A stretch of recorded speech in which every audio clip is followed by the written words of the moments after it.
Hello friends, welcome to my YouTube channel star word classes. और आज की इस वीडियो में हम बात करने वाले हैं कक्षा 8 हिंदी के पेपर की, जो वार्षिक परीक्षा 2022 का पेपर है। तो उसमें आपको बताने वाले हैं किस तरह से प्रश्न पूछे गए थे। तो आइए बात कर लेते हैं कि इसमें समय कितना दिया गया था। तो समय इसमें 2 घंटे दिया गया था। और पूर्णांक की बात करें तो पूर्णांक पूरे 100 नंबर का था। इसके बाद इसके इंस्ट्रक्शंस की बात कर लेते हैं, क्या क्या इंस्ट्रक्शंस यानी निर्देश दिए गए थे। तो आप यहाँ पे देख पा रहे होंगे, इसमें कहा गया था कि सभी प्रश्न अनिवार्य यानी जितने भी पेपर में प्रश्न दिए गए हैं वो सभी अनिवार्य यानी सभी आपको करना है।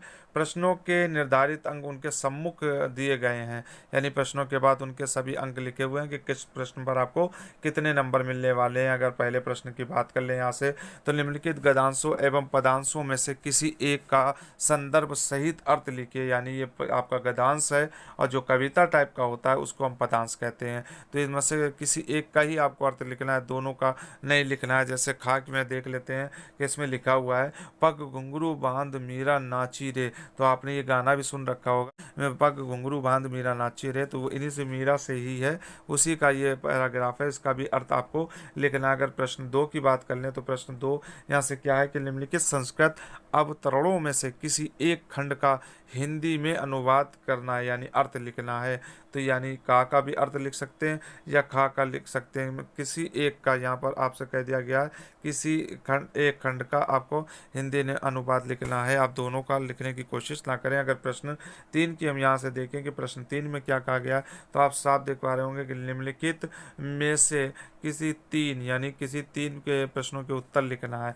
कि डॉक्टर चंद्रा की कविताएं देखकर लेखिका की आंखों क्यों भर आई थी, या साजी माकिनो भारत कब और किस कार के लिए आया था। या फिर अगर अगले की बात करें तो नए युग की पतवार किसके हाथों में है, करमवीर दुख मिलने पर भी क्यों नहीं पछताते हैं। या आखिरी प्रश्न की बात कर लें तो बिंदु का विवाह तय करते समय क्या धोखा किया गया। तो इन प्रश्नों के आपको किसी 3 के प्रश्नों का ही आंसर देना है। अगले प्रश्न की तरफ बढ़ते हैं, देखते हैं क्या पूछा गया था। प्रश्न 3 की अगर बात करें तो यहाँ से आप देख पा रहे होंगे कि महान व्यक्तित्व भाग 3 के निम्नलिखित पाठों में से किसी एक पाठ का सारांश लिखिए। यानी महाकवि कालिदास, स्वामी विवेकानंद, महर्षि दयानंद, सरोजिनी नायडू, इनमें से किसी एक का आपको पाठ का सारांश लिखना है। यानी छोटा सा पाठ अपने शब्दों में, जो यानी पाठ पूरा हो जाए लेकिन शब्द कम रहे। अगर निम्नलिखित की बात करी जाए, यहाँ से का जो प्रश्न है, निम्नलिखित शब्दों की निम्नलिखित संधि विग्रह कीजिए। यानी विरोचित, प्रत्येक, छात्रवास और सुरेश, इनमें से सबकी संधि विच्छेद आपको करना है। इसको तोड़ना है कि किस तरह से 2 शब्दों में तोड़ सकते हैं। निम्नलिखित मुहावरों में से किन्हीं 2 मुहावरों का अर्थ लिखकर वाक्य में प्रयोग करना है। यानी उसका अर्थ भी लिखना है और अपने वाक्य में प्रयोग करना है। डर से अधमरा होना, फूटी आंखों आंखों ना सुहाना, सीने पर सांप लेटना, रास्ता साफ होना। तो इसके अर्थ आपको लिखना है। निम्नलिखित में से किन्हीं दो के पर्यायवाची शब्द लिखना है। पर्यायवाची का मतलब समझते हैं कि यानी एक शब्द के अधिक नाम क्या है। जैसे गंगा, चंद्रमा, पर्वत, बेटी। इसको और किन किन नामों से जानते हैं, उनके 2 नाम लिखना है। निम्नलिखित शब्दों के विपरीत यानी विलोम शब्द लिखिए। तो मूर्ख का विलोम दुर्बल का, और सूर्यास्त और विलंब का, इन सब का उल्टे शब्द आपको लिखना है। जैसे रात का दिन होता है, इस तरह से इसके अर्थ लिखना है। नीचे दिए गए शब्दों के मानक रूप लिखना है। शरीर, प्राण, आपको, गुण।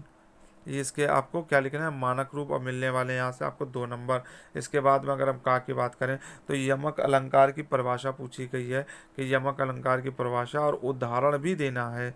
इसके नीचे आपसे पूछा गया है कि आकस्मिक छुट्टी लेने के लिए, आकस्मिक छुट्टी लेने के लिए अपने प्रधानाचार्य को प्रार्थना पत्र लिखना। आकस्मिक छुट्टी क्या होता है, आकस्मिक अवकाश उसे कहते हैं, जो अचानक आपको अवकाश की ज़रूरत पड़ जाती है। तो उसके लिए आपको एक एप्लीकेशन लिखना है अपने प्रिंसिपल को। अगर प्रश्न का की बात कर लें तो निम्नलिखित वाक्यों के लिए एक शब्द लिखिए। जैसे सप्ताह के एक बार में होने वाला, जो सप्ताह में एक बार होता है उसे क्या कहते हैं। परीक्षा लेने वाले को क्या, बहुत कठिनाई से मिलता हो वो तो उसे क्या कहेंगे। भला चाहने वाले को क्या कहेंगे। तो इसके आपको लिखना है एक शब्द, यानी पूरी लाइन के लिए आपको एक ही शब्द लिखना है। निम्नलिखित शब्द युग्म से किन्हीं 2 शब्द युग्मों का अर्थ स्पष्ट कीजिए। अली आली, गुरु गुरु, व्रत व्रत, मूल मूल। यानी दोनों का अर्थ लिखना है कि इसका मतलब क्या है मूल का और इस मूल का मतलब क्या है। तो इन दोनों का अर्थ लिखना है आपको। अगर हम का की यहाँ से बात करें तो आप यहाँ से देख पा रहे होंगे सरिता अथवा नदी शब्द के द्वितीय विभक्ति वचनों के रूप लिखिए। यानी द्वितीय विभक्ति जो विभक्ति है उसके रूप आपको लिखना है। यहाँ से आगे की तरफ देखते हैं कि क्या कह रहा है। तो जैसे खा की अगर हम बात कर लें तो पा अथवा नी धातु के लोट लकार मध्यम पुरुष सभी वचनों के धातु रूप लिखना है।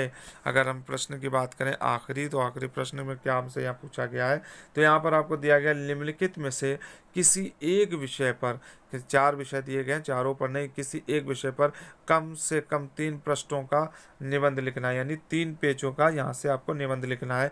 तो आपके टॉपिक कौन कौन से दिए गए हैं, वनों का महत्व, क्या हमारे जीवन में क्या वनों का महत्व है, विज्ञान के चमत्कार, इस पर टॉपिक पर लिखना है। या फिर आप गणतंत्र दिवस पर भी लिख सकते हैं, या विद्यार्थी अनुशासन पर लिख सकते हैं। तो आपने देखा इस तरह से 2022 में कक्षा 8 के हिंदी में आपसे प्रश्न पूछे गए थे। तो आपने बखूबी इनको देख लिया, तो इनको तैयार कर लें। हो सकता है आगामी परीक्षा में भी इस तरह के प्रश्न आपसे पूछ लिए जाएं। तो वीडियो अगर आपको अच्छा लगा हो तो लाइक और शेयर ज़रूर कर दें, और कमेंट करना बिल्कुल ना भूलें। मिलते हैं नेक्स्ट वीडियो के साथ, जब तक रखें अपना ख्याल। Thanks for watching and listen to me. Bye bye.